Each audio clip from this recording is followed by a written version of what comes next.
प्रिय बच्चों, चैप्टर व्यतिकरण का यह पार्ट 2 वीडियो है, जिसमें आप पहले वीडियो में पार्ट 1 वीडियो में पेज नंबर 1 से पेज नंबर 4 का अध्ययन कर चुके हैं।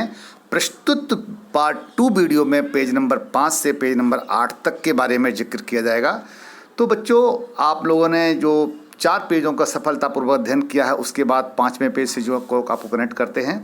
मोस्ट इम्पॉर्टेंट डेरिवेशन से इस वीडियो की प्रारंभ स्टार्टिंग होगी। मोस्ट इम्पॉर्टेंट, यंग के द्विस्लिट प्रयोग में फ्रिंज की चौड़ाई के लिए व्यंजक। पिछले पेज पे आपने फ्रिंज को सीखा था। फ्रिंज का मतलब एक पट्टी। फ्रिंज 2 प्रकार की होती हैं, दीप्त और अदीप्त। ठीक है, दीप्त कब बनती है? जब 2 तरंगें समान कला में मिलती हैं। अदीप्त कब बनती है? जब 2 तरंगें विपरीत कला में मिलती हैं। तो बच्चों, आप देख रहे हैं, इसको ध्यान से समझिए। न्यूमेरिकल टॉपिक्स पे बहुत सारे हैं। माना एस एक बड़ी प्रकाश स्रोत है, ये वाला यहाँ पर। ठीक है, S1 S2 ये 2 कला संबद्ध स्रोत हैं, जैसे मैंने पहले बताया था आपको। S1 S2 के बीच का डिस्टेंस स्मॉल d है और दो स्लिट, इसका नाम ही द्विस्लिट इसलिए है क्योंकि ये S1 और S2 2 कला संबद्ध स्रोतों से निकले प्रकाश के व्यतिकरण से ही प्रारंभ होता है। ओके, S1 से चलने वाली प्रकाश किरण यहाँ P पर पहुँचती है, S2 चलने प्रकाश किरण P पहुँचती है। दोनों तरंगें जब समान कला में मिलती है, बिंदु P पर एक दीप्त पट्टिका बनाती हैं, दीप्त बैंड बनाती है, इसको दीप्त फ्रिंज भी कहते हैं। ये पर्दा, ध्यान रखना। ठीक है, ये क्या है? पर्दा। इस पर्दे पर हमको दीप्त और अदीप्त पट्टियाँ प्राप्त होंगी। दीप्त पट्टी और अदीप्त पट्टी का दूसरा नाम क्या है? फ्रिंज। ओके, और ये आपकी क्या? केंद्रीय फ्रिंज। मैं पहले बता चुका हूँ, केंद्रीय फ्रिंज ऑलवेज कैसी होती है? दीप्त होती है। आगे बढ़ते हैं। तो आप देख रहे हैं, ये कैपिटल D क्या है? स्लिटों और पर्दे के बीच की दूरी। Slit S1, slit S2। ठीक है, स्लिट मीन्स छिद्र। स्लिट और पर्दे की बीच दूरी कैपिटल D है, दोनों स्लिटों में दूरी स्मॉल d है। तो चित्रानुसार एक बड़ी प्रकाश स्रोत S से चलने वाली प्रकाश तरंगें कला संबद्ध स्रोत S1 S2 पर पहुंचती हैं। तब हाइगेंस सिद्धांत से S1 S2 से द्वितीय तरंगिकाएं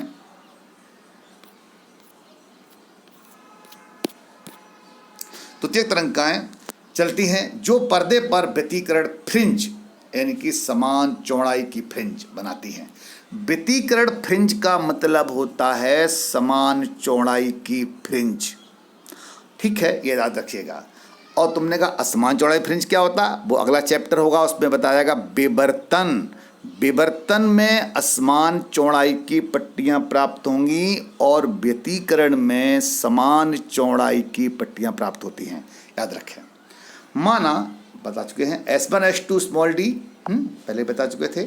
स्लिटों S1 S2 से पर्दे दूरी कैपिटल D और लैम्डा यहाँ पर क्या है?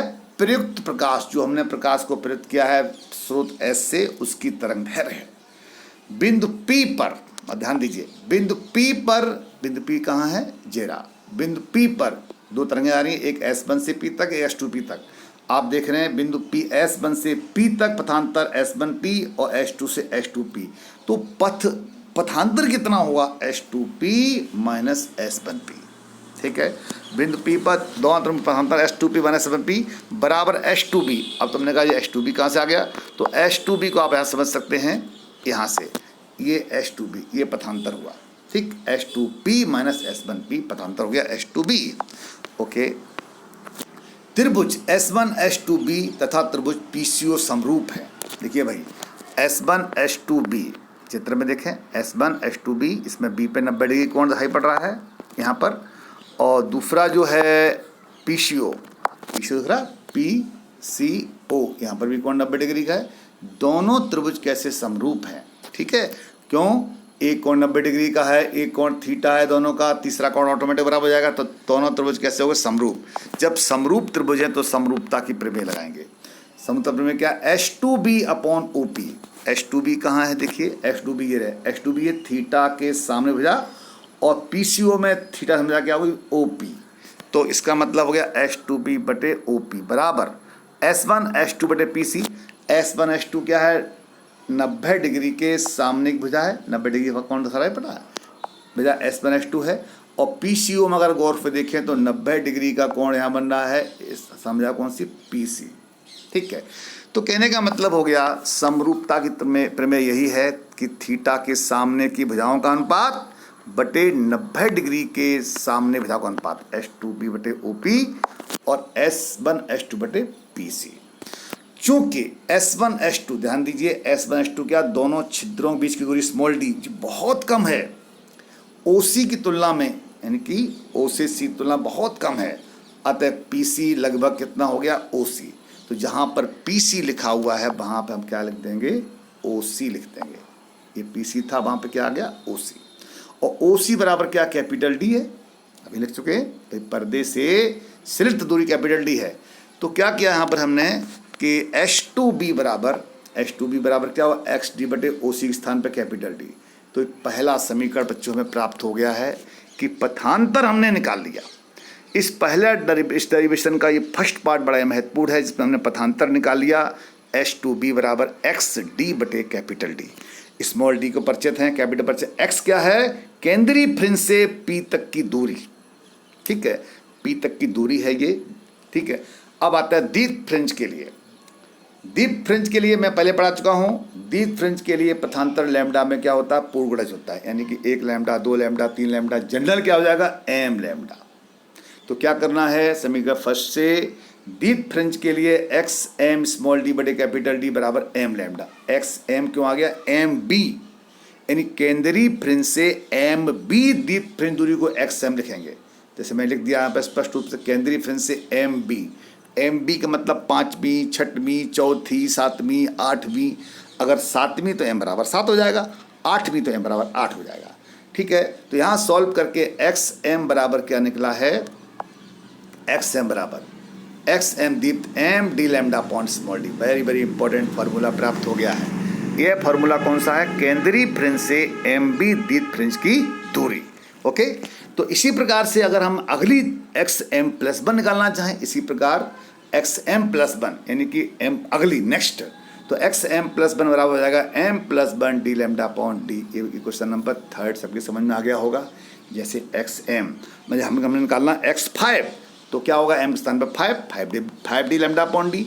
X6 तो 6 डी लैम्डा अपॉन डी, आराम से निकाल सकते हैं। अब हम लेते हैं दीप्त फ्रिंज की चौड़ाई। ध्यान दीजिए, दीप फ्रिंज चौड़ाई किसे कहते हैं, दो क्रमागत फ्रिंजों के बीच की दूरी को ही फ्रिंज चौड़ाई कहते हैं। अगर हम बात करते हैं दीप फ्रिंज की, तो दो क्रमागत दीप्त फ्रिंजों के बीच की दूरी को फ्रिंज चौड़ाई कहते हैं। इसे W से प्रदर्शित करते हैं। अतः दीप्त फ्रिंज चौड़ाई क्या हो, W बराबर XM प्लस 1 माइनस XM। ठीक है, M प्लस 1 अगली हुई, XM पिछली हो गई, तो इनका डिफरेंस, इनका अंतर निकाल लो आप। तो XM प्लस 1 की वैल्यू रखी, जैसे आप समझ रहे हैं, XM प्लस 1 है माइनस XM, तो दोनों में D lambda upon D common आ गया। M प्लस 1 माइनस M से M कैंसिल, तो W बराबर निकला है डी लैम्डा अपॉन डी। तो ध्यान दीजिए प्यारे बच्चों, दीप्त फ्रिंज की चौड़ाई का सूत्र निकला है कैपिटल D लैम्डा बटे स्मॉल d। अब हम बात करते हैं अदित फ्रिंज के लिए। ध्यान दीजिए, चाहे दीप्त फ्रिंज हो अदित फ्रिंज हो, दोनों के लिए सूत्र तरीका एक ही है कि सबसे पहले समीकरण ये जो फर्स्ट हमने प्राप्त किया था, ये बहुत महत्वपूर्ण है। पथांतर H2 बराबर X स्मॉल d बटे कैपिटल D।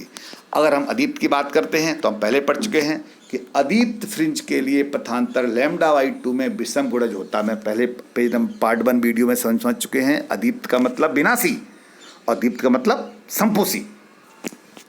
अतः अदीप्त फ्रिंज के लिए पथांतर क्या जनरल सूत्र होगा, M-1/2 ब्रैकेट में इंटू लैम्डा। M का मान रख दो 1 2 3 कुछ पे रखिए आप, तो λ/2 3 λ/2 इस तरह आएगा। यदि केंद्रीय दीप्त फ्रिंज से MB अदीप्त दूरी XM हो, मैं पहले बता चुका हूँ केंद्रीय फ्रिंज ऑलवेज दीप्त होती है, केंद्रीय फ्रिंज से MB अदीप्त फ्रिंज दूरी XM हो, तब क्या करेंगे, पेज नंबर 6 पर पहुँचते हैं। XM स्मॉल d बटे बराबर M माइनस हाफ। पहले यहाँ M था, वहाँ पे M माइनस हाफ हो गया, कुछ नहीं, सेम वही है। तो XM अदीप्त बराबर सूत्र बन गया M minus 1/2 D lambda upon D. इस फॉर्मूले से आप केंद्रीय फ्रिंज से चौथी अदीप्त निकालना हो, 8वीं अदीप्त निकालना हो, M बराबर 4 M बराबर 8 कुछ भी रख सकते हैं, इससे निकाल लीजिए।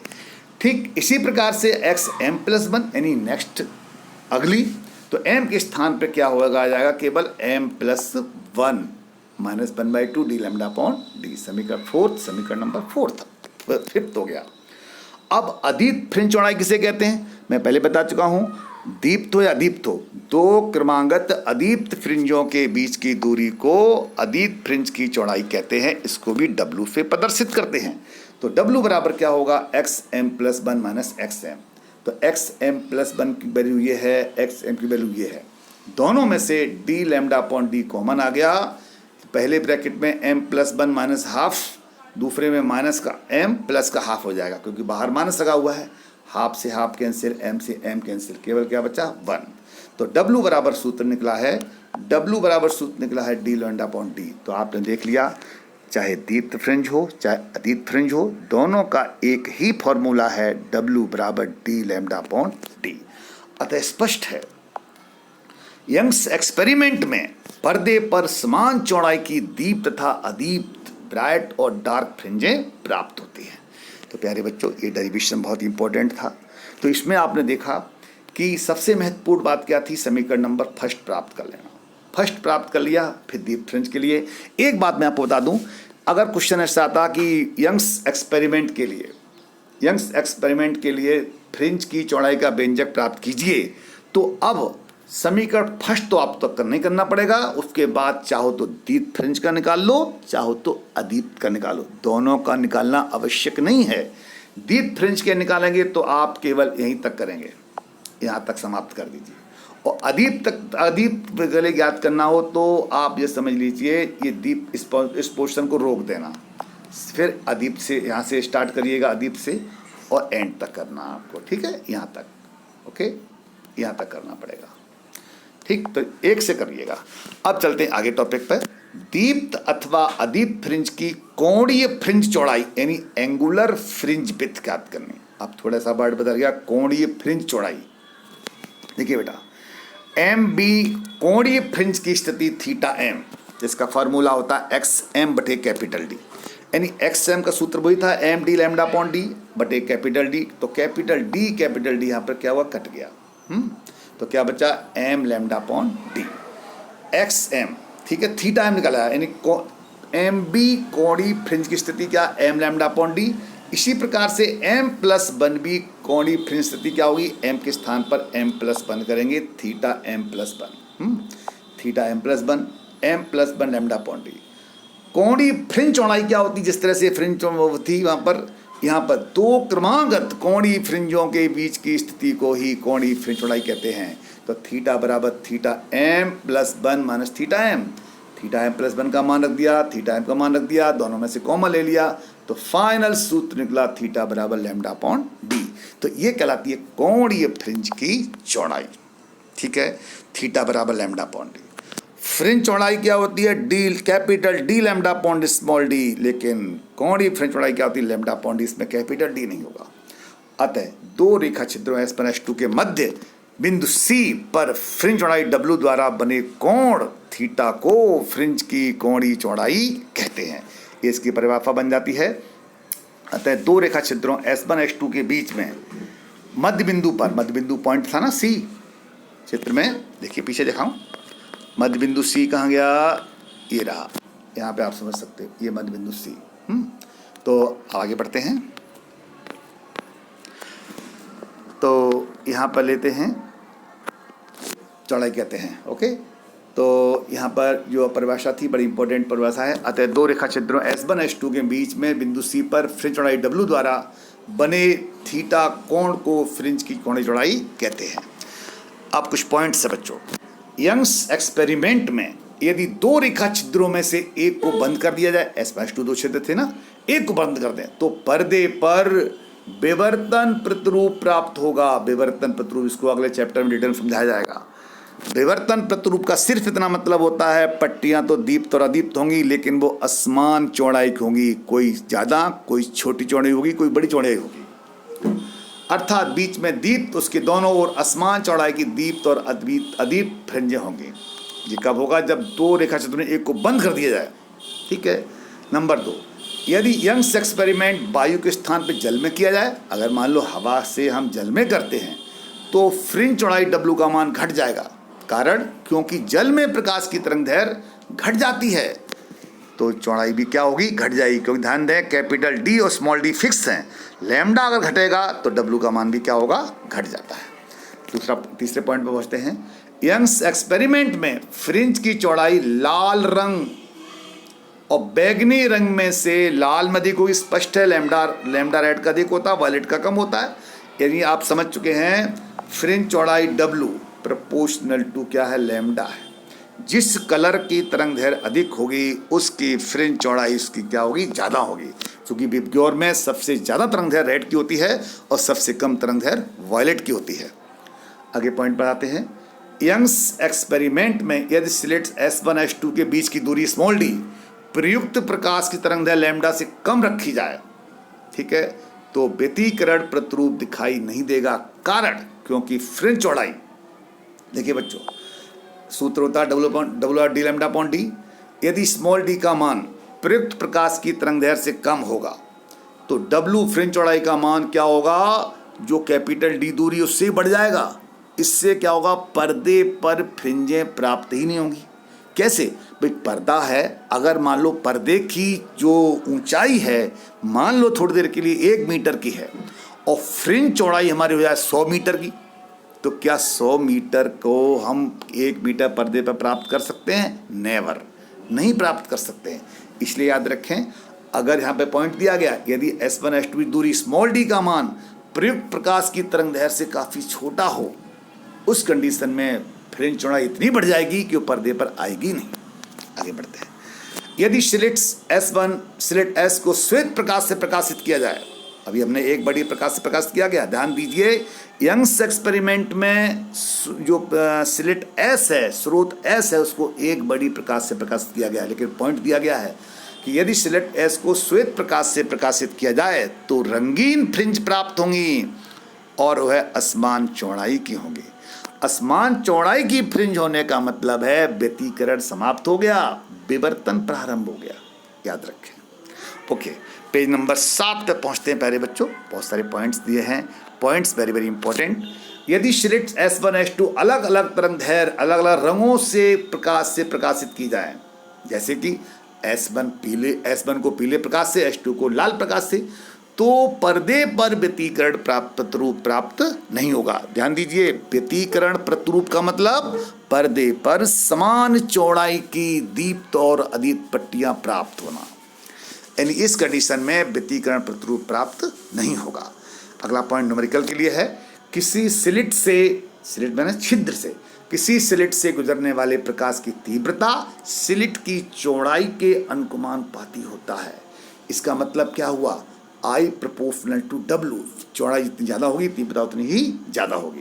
तो एक सूत्र हम पहले पढ़ चुके हैं, I1/I2 बराबर A1² एक और जोड़ दो कि I1/I2 बराबर W1/W2 भी होता है। ठीक है, W1 क्या, स्लिट की चौड़ाई। आगे काम आएगा न्यूमेरिकल में।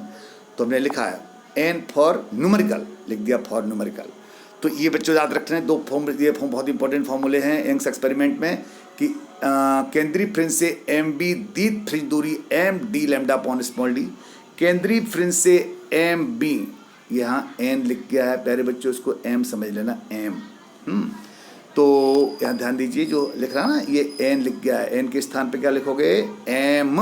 आप लोग करेक्शन कर लेना अपने रजिस्टर में, नोटबुक रजिस्टर में।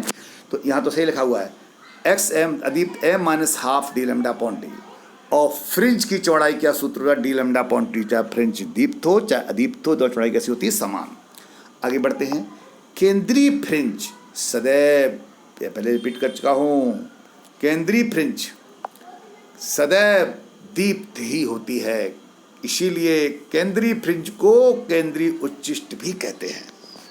केंद्रीय उच्चिष्ट क्यों कहते हैं, क्योंकि केंद्रीय फ्रिंज हमेशा कैसी होती है, दीप्त होती है। आगे बढ़ते हैं। एक बच्चों हमने एक क्वेश्चन दिया है, NCERT प्रश्न है ये, बड़ा अच्छा क्वेश्चन है। यंग्स डबल स्लिट एक्सपेरिमेंट में 1 मीटर दूर रखे पर्दे पर, ये कैपिटल D दूरी पर एक फ्रिंज की कोणीय चौड़ाई थीटा 0.2 डिग्री है, प्रयुक्त प्रकाश की तरंगदैर्घ्य 600 नैनोमीटर है। यदि पूरा उपकरण जल में डुबो दिया जाए तो फ्रिंज की चौड़ाई क्या होगी? ठीक, ये देखें ए एंड डब्ल्यू का मान दे रखा है बच्चों। पहले कह चुका हूँ आपसे, जब भी क्वेश्चन करना हो आपको कितने स्टेप में करना? 3 स्टेप में। पहला स्टेप क्या दे रखा हो, क्या गिवन, क्या दे रखा हो, क्या ज्ञात करना है। तो थीटा एयर पता है, ए एंड डब्ल्यू पता है, और जल में कोणीय फ्रिंज चौड़ाई थीटा वाटर हमको ज्ञात करना है। ये क्वेश्चन मार्क, ये पहला स्टेप हो गया। दूसरा स्टेप यहाँ शुरू होता है, formula theta water lambda W बटे स्मॉल डी, अभी पढ़ चुके हैं। तो ए एंड डब्ल्यू बराबर क्या होता है? लैम्डा इन एयर बटे लैम्डा डब्ल्यू। तो लैम्डा डब्ल्यू बराबर कितना? लैम्डा ए बटे ए एंड डब्ल्यू। आगे बढ़े तो थीटा वाटर बटे थीटा एयर। देखो बच्चों, थीटा वाटर का फॉर्मूला समझ में आ रहा है, और थीटा एयर का फॉर्मूला क्या होगा? लैम्डा ए अपॉन स्मॉल डी। अगर हम थीटा एयर की बात कर रहे हैं तो क्या कहोगे? लैम्डा ए बटे स्मॉल डी। डिवाइड कर लो, तो डिवाइड किया गया। हाँ, यही लिखा है, फर्स्ट इक्वेशन ये लिखा हुआ है, हमें लिखने की जरूरत नहीं है। तो ये फर्स्ट इक्वेशन, ये है सेकेंड इक्वेशन। डिवाइड करते हैं तो क्या प्राप्त करेंगे? ये सूत्र निकल आएगा। यही से क्रॉस मल्टीप्लाई करके थीटा वाटर बराबर थीटा एयर बटे लैम्डा डब्ल्यू बटे लैम्डा ए मान रख दीजिए, आंसर प्राप्त कर लेंगे 0.15 डिग्री। दूसरा क्वेश्चन एनसीईआरटी का दिया है, यंग्स एक्सपेरिमेंट में लैम्डा तरंगदैर्घ्य का एक बड़ी प्रकाश उपयोग करने पर पर्दे के एक बिंदु पर जहाँ पथांतर लैम्डा है प्रकाश की तीव्रता के है, तब उस बिंदु पर प्रकाश की तीव्रता क्या हुई जहाँ पथांतर λ/3 है। देखो बच्चों, वी नो दैट I बराबर I1 plus I2 plus 2√I1 I2 cos phi, phi यहाँ पे कलांतर है, हमें दे रखा है I1 I2 बराबर I0। तो दोनों बराबर हैं तो I बराबर क्या हो जाएगा? इसमें मान रख दीजिए, इसके अंदर 2I0, भैया I0 2I0 हो गया, फिर 2 कॉमन ले लिया तो 1 प्लस cos फाई, ये सूत्र निकला। तो 2I0, आप देखिए बच्चों यहाँ ध्यान दीजिए, मैं इसमें बहुत शॉर्टकट किया है, यहाँ लॉन्ग कट कर देता हूँ। 1 plus cos phi, actually cos phi का सूत्र होता है 2 cos square phi by 2 minus 1। ये रखेंगे मान तो 1 से 1 कट जाएगा और आ जाएगा यहाँ पर 4 कैसे? 2 into 2 I0 cos square phi by 2।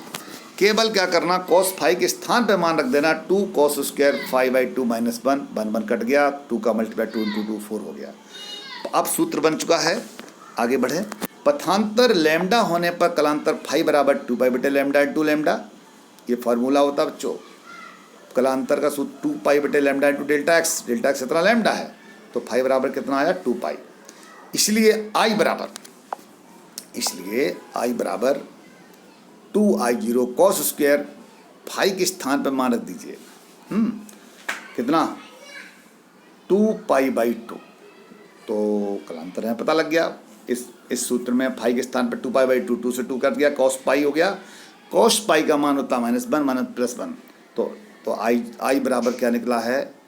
4I0। Actually बच्चों यहाँ पर करेक्शन कर लेना, मैंने यहाँ पे 2 लिख दिया है, 2 के स्थान पे क्या आएगा बच्चों? ये 4 आएगा, ये 4 ये वाला, ठीक है। ये करेक्शन ध्यान दीजिए, फिर रिपीट कर रहा हूँ कि यहाँ पर ये जो 4 लिखा है वो उसको यहाँ 4 लिख देना 2 के स्थान पर। तो 4I0 cos स्क्वायर, इसका मान तो 1 हो गया, तो I बराबर क्या निकला? 4I0, इसको हमने K मान लिया, K दे रखा है। Equation first. अब कुछ नहीं करना है, पथांतर λ/3 होने पर क्या करना है? बस फाई डैश बराबर 2 पाई बटे 3 और λ/3, ये कितना निकला? 2 पाई बाई 3। फिर वैल्यू इसी से यहीं से निकाल लेंगे, I डैश बराबर 4I0 cos square phi dash का मान 2 पाई बाई 3 यहाँ मान रखा गया है। तो ये निकला K cos square pi by 3। K cos pi by 3 की वैल्यू कितनी होती है? cos 60 की वैल्यू वो मान रख दीजिए, उसका स्क्वायर करेंगे 1/2 का स्क्वायर, cos 60 की वैल्यू 1/2 होती है, 1/2 का स्क्वायर हो जाएगा। तो I डैश बराबर होगा K/4। तो अब जो नई तीव्रता है वो कितनी पहले से K/4 हो जाएगी।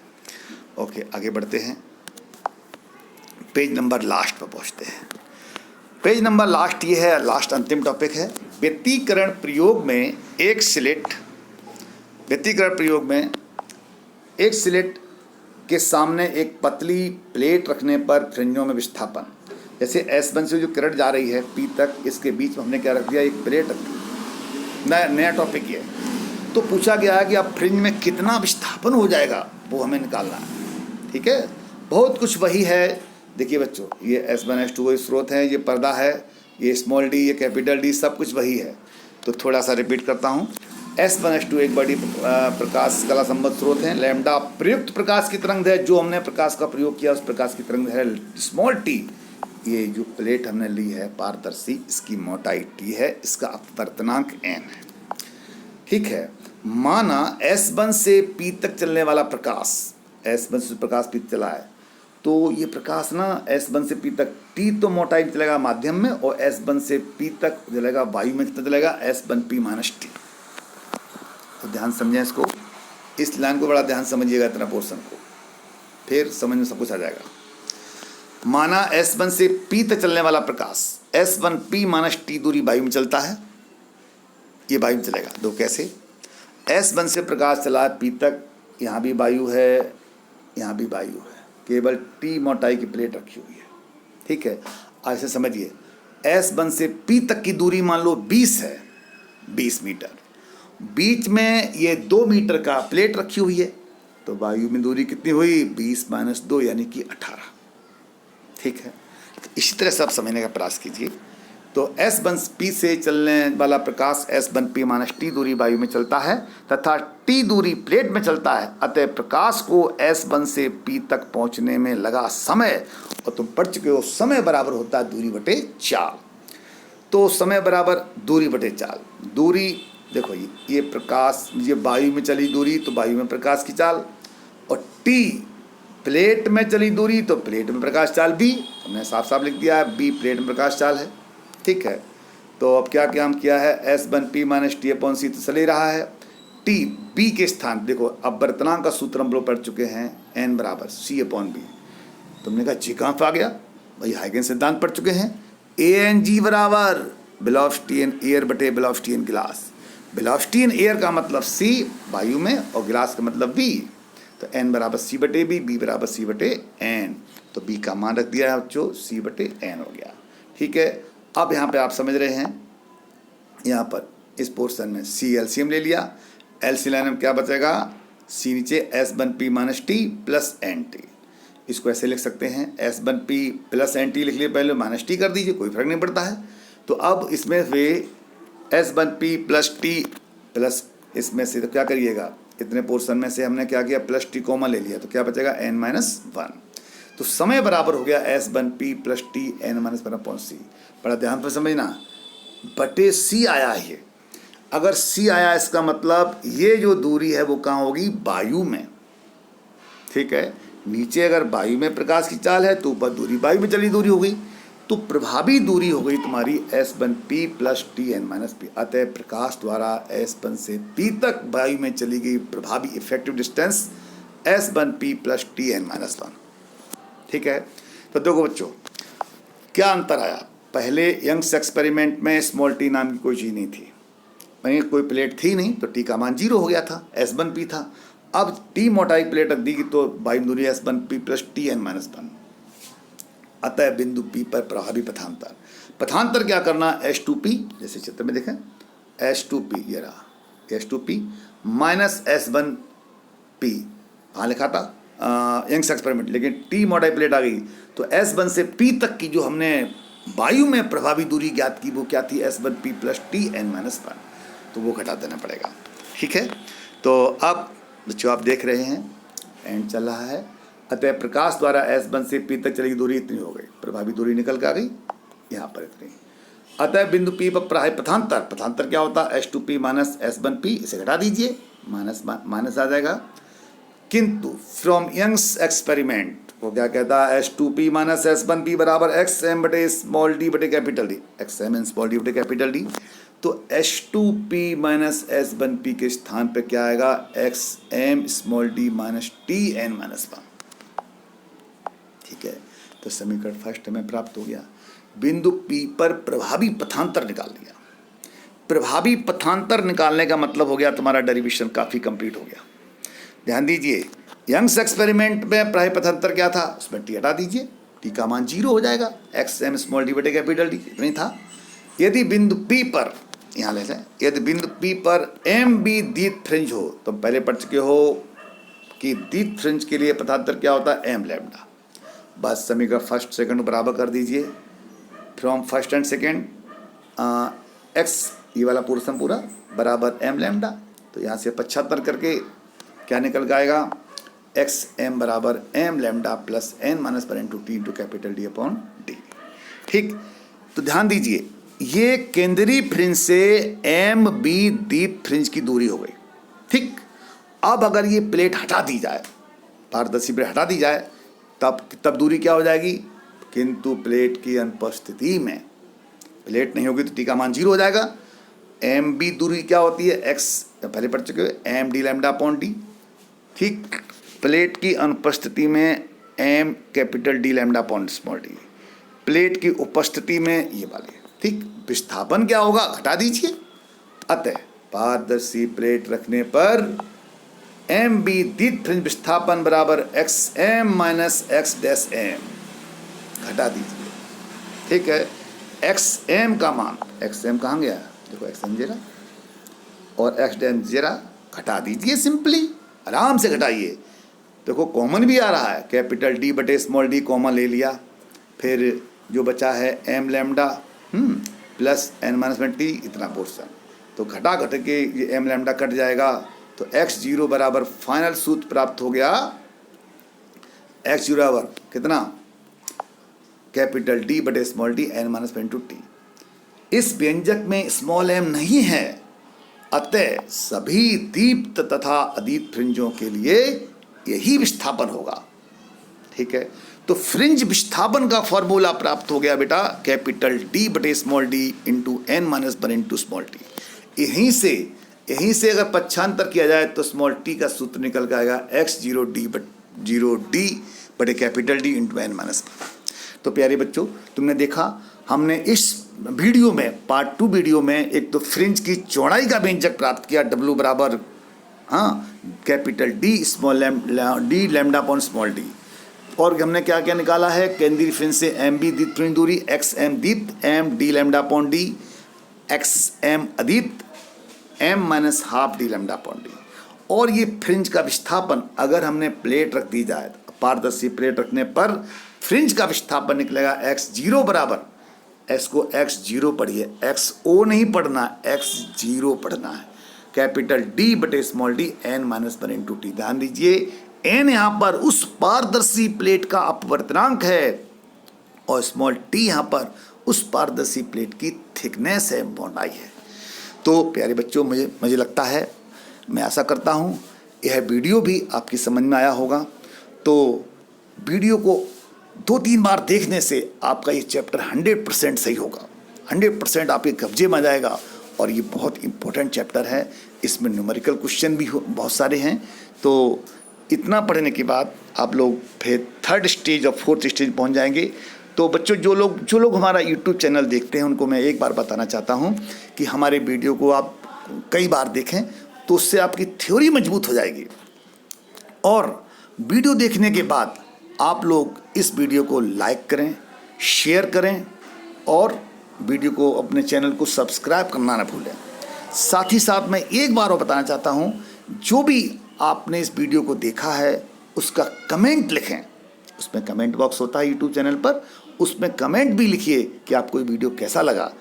आपकी जो सुझाव आएंगे उससे हम और इम्प्रूव करेंगे, आपको बढ़िया से बढ़िया प्रदर्शन करेंगे, बढ़िया से बढ़िया आपको मैटर देंगे, जिससे आपको समझ में और अच्छी तरह से आए। बहुत बहुत धन्यवाद।